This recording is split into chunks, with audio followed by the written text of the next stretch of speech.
Hello YouTube. I'm doing a video on my Invert Mini. Now, a lot of people complain about the triggers. They're not, the stock trigger just is not that good. Well, what I decided to do was my own little modification because, well, I like to mod things. And so anyways, what I did, and this isn't my own idea, I actually saw this being done with the triggers that are on the CP triggers. But I didn't want to spend $25 for a trigger that basically just had a spring in it. So what I did was I took my calipers, and when I turned them on and I measured this hole, it came out to about a 0.117 diameter hole. Didn't really have anything that was close to that size. So what I did is I took a screw, I put it in my drill, and I took a file. And so while I spun the screw, I took the file and just kind of ground down, and you could use whatever you can use. Whatever you find, if you find a nail that's about the same size, whatever, fine. But what I did was I took a screw and filed it down to it was about the same size. I also noticed on the back of the trigger, there's an indent that would be perfect for a spring.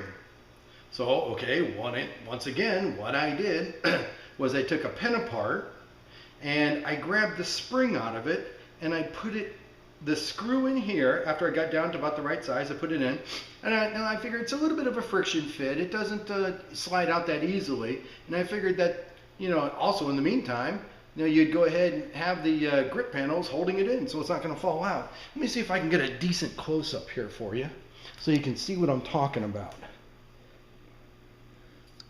Let me get to focus on my hand, a little bit closer. You may not be able to see that well. Let me get a flashlight. Okay. Now you should be able to see the screw that I put in there.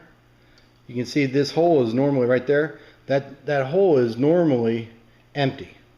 But what I did is I went ahead and I took a screw, ground it down, and then I put it through there. Hopefully what you can do is you can see the threads on. I can't really tell that well on this viewfinder. But then I took a spring, hopefully you can see the reflection of it right there.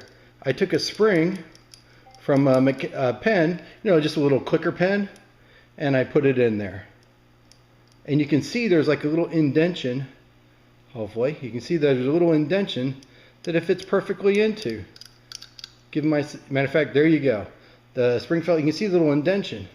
Now, see I'm picking up the spring. See, and I put it in the trigger hole. It's a little hard to do with the one hand, but you can see it's in there now, and it gives it more resistance pushing back. Seems to be a little bit more solid trigger. Now let me go ahead and put the gun together and okay, once again, here's my Mini all put back together. You can see where I put that piece in there. This is a standard trigger. You can tell by the profile on it, the squareness of it. It's got an excellent return now. Yes, I did adjust my trigger so it doesn't move that much, but I mean it's got a lot of pushback. It's got a lot more pushback than it had before, which is totally adjustable by you, the end user, because all you have to do is either snip a little bit of the spring away or stretch out the spring a little bit, and it'll make it what you want. Now, like I was saying, it's the thickness is about a point of the grip is about a 0.77. That hole is about a 0.117 diameter. And like I was saying, I just took a screw, and you can see where it's not perfect. I filed it down flat and flush, and then rounded the edges so it wouldn't cut or mar anything.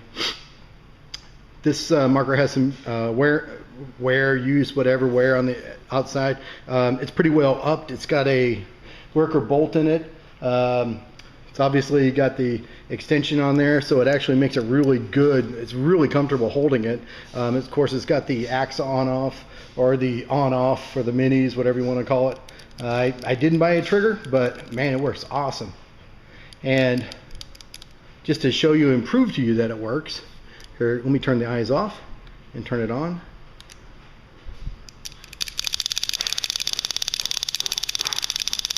So you can see it.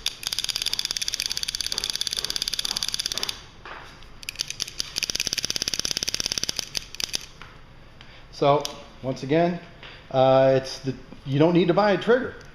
Even though it's got a little bit of side to side push to it, it's fine if you adjust it to where it doesn't move a lot, and then you go ahead and you put the little mod on here, the trigger mod. It'll work great for you. Man, I'm loving it. I love the way it feels now. It's awesome. Y'all have a good day.